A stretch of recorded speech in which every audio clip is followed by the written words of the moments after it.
Евровидение для иностранных туристов – это не только желание посмотреть шоу, но и возможность открыть для себя новую культуру. Их впечатления от столицы Украины далее в сюжете.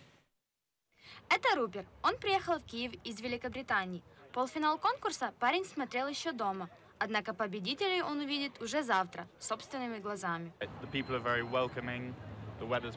Это просто фантастический город. Люди очень гостеприимны. Нам, англичанам, здесь очень нравится погода. Здесь можно очень многое увидеть и довольно легко передвигаться по городу.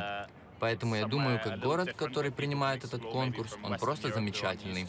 Для человека, который приехал сюда из Западной Европы, здесь есть многое, что увидеть. Это фантастический город. Джеймс также приехал из Великобритании. В Киеве парень уже в третий раз.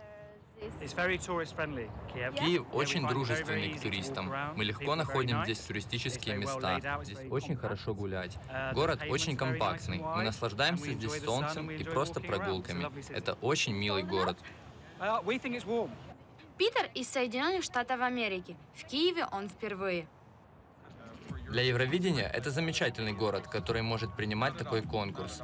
Нет, я не чувствовал пока какого-либо дискомфорта. Меня здесь очень тепло приняли. Рупер и Джеймс из Великобритании помнят, как зовут победительницу Евровидения прошлого года, песню, а также о чем она. Питер и Ша на этот вопрос отвечает с улыбкой. Имя победительницы он забыл, но песня ему понравилась.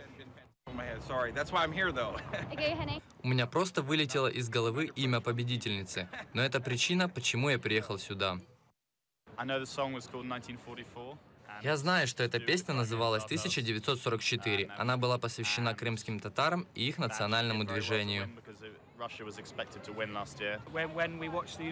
Да, я слышал о Джамале. 1944. Когда мы смотрели Евровидение прошлого года, мы кричали от радости, потому что знали, точно приедем в Киев.